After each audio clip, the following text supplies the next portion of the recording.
صباح الخير يا أهل الخير، صباح الخير على وجوهكم الحلوة والطيبة. اليوم رجعت لكم بفيديو جديد أتمنى يعجبكم. اليوم حبيت أشارك وياكم روتيني أو اليوم كامل إيش راح أسوي من الصبح لليل. هسه قعدت من النوم الصبح، أول ما أقعد أشوف إيش عندي غسل هدوم أخليها، يعني هدوم مسخة أخليها بالغسالة. فلميت الفرشة مالتي، المخاديد والجراجف خليتها بالغسالة. قلت أغسلها قبل لا أسوي الفطور أو الريوق.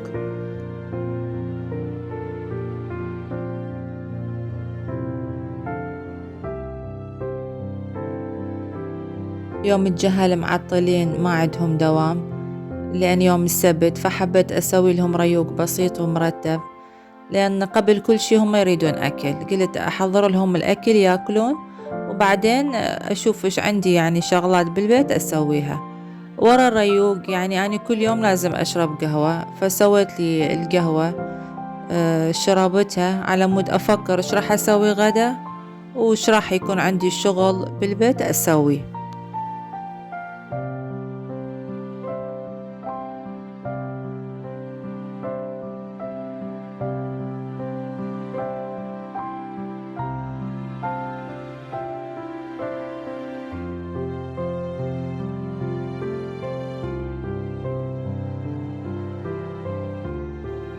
أكلنا الحمد لله وشربت القهوة وخليت الدجاج على النار.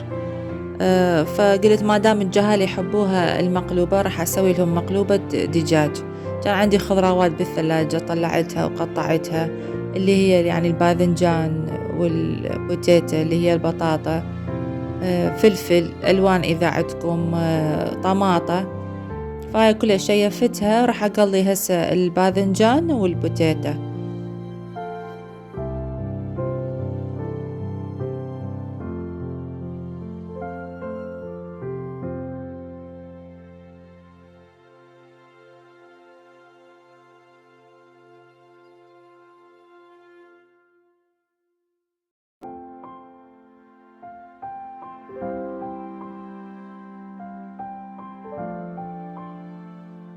اللي ما يقدر ياكل شي دهين أو ما يحب مثلا يقلي الباذنجان والبطاطا لأنه تمتص هواية دهن، تقدرون تخلوها بصينية ورق الزبدة وتصفطوها عليها وهي هيك مقطعة، تمسحوها مسحة خفيفة بالزيت وتخلوها بالأوفن. أما راح تطلع يعني تذبل وهم طعمها طيب يكون.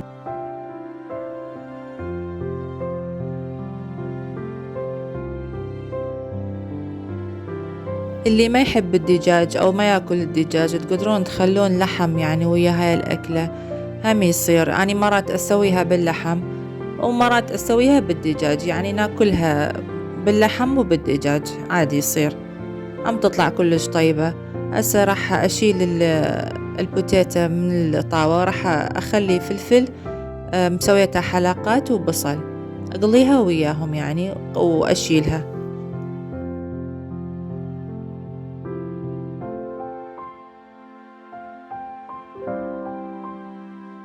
أي أكلة عراقية أو غيرها كل مرة إلها طريقتها بالأكل، يعني اللي تحب عائلتها واللي هي تحب مثلا إضافة خضروات تضيف زايدة، تنقص مثلا من الخضروات أو تخلي بهارات على كيفها وكيف يعني عائلتها هي شو تحب، إذا حادة أو لا، مالحة أو لا.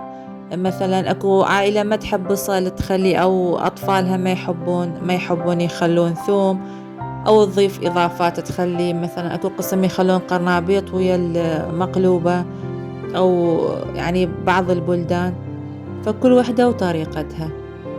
أنا أحب أشارك وياكم يومياتي والأكلات اللي أسويها على طريقتي. أعرف أنتو كلكم معدلات وتسوون أحلى الأكلات وأطيبها، بس أحب أشارك وياكم يعني هاي الأكلات اللي هي تكون على طريقتي وأتمنى تعجبكم.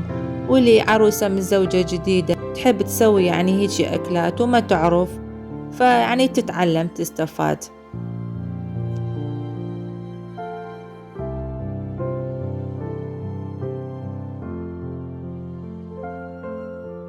أكثرية المتزوجات جدد ما يعرفون يعني يسوون أكل.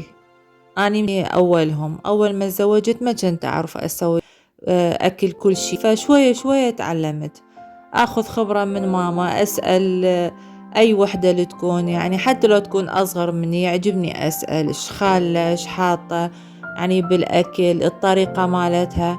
فأني أخذ من أنا فكرة ومن أنا فكرة وأسوي شي اللي يعجبني، أني وزوجي وعائلتي أسوي لهم شي اللي يعجبنا إحنا بالبيت. بعدين شوية شوية وتعلمت. ماكو واحد يتعلم مثل ما يقولون يعني من بطن أمه هو يعرف كل شي، لا كلياتنا كنا ما نعرف.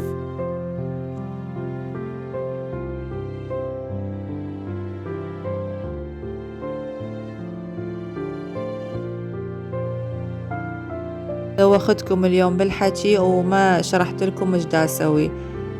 غاسلة أني التمن، كوبين تمن مغاسلتهم ومنقعتهم، فخليت جدرية على النار، خليت شوية زيت وملح، الشعرية أخلي حمصتها الشعرية زين، خليت التمن وخليت المعجون.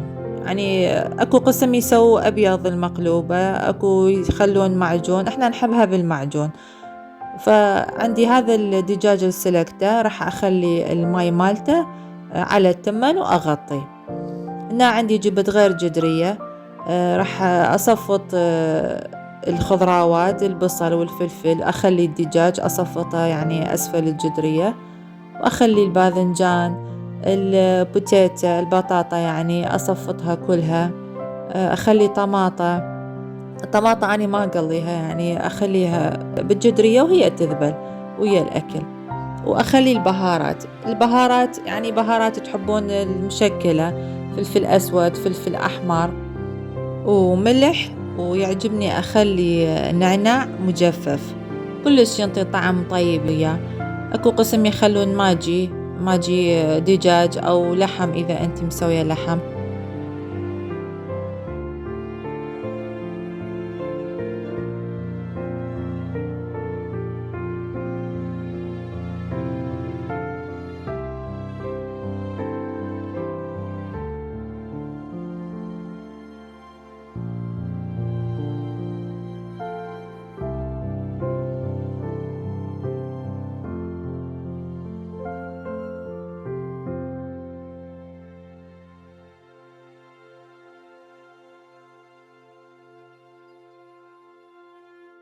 هنا دا صفت الخضراوات وعندي تمن على النار.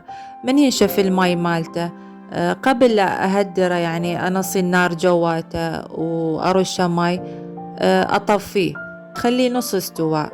من ينشف الماي مالته رأسا أشيله، أخليه فوق هاي الخلطة، أصفط التمن وأرش ماي عليه بالجدرية يعني فوق الخضراوات.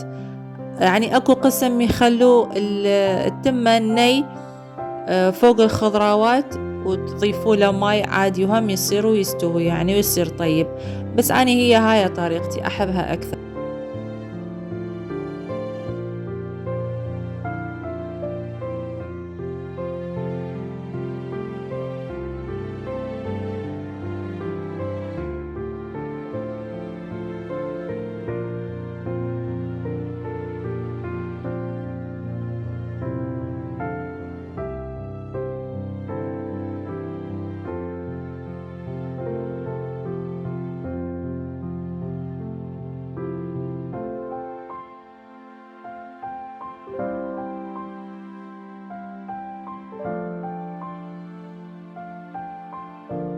وهذا هو شكلها النهائي لأكلتنا طيبة اليوم، أتمنى تجربوها وتعجبكم.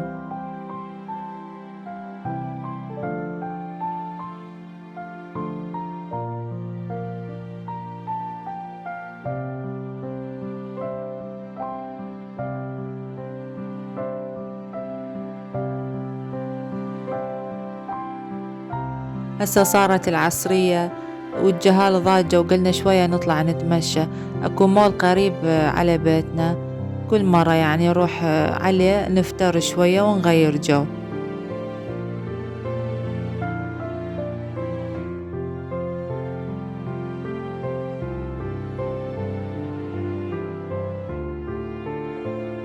هنا بالمول اكو محل اسمه افدا، يبيع شغلات كلش حلوة، يعني مال مطبخ، اثاث، زوالي، فراشات، فحبيت اصوره وتشوفوا وياي.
وهنا وصلنا حبايبي لنهاية الفيديو.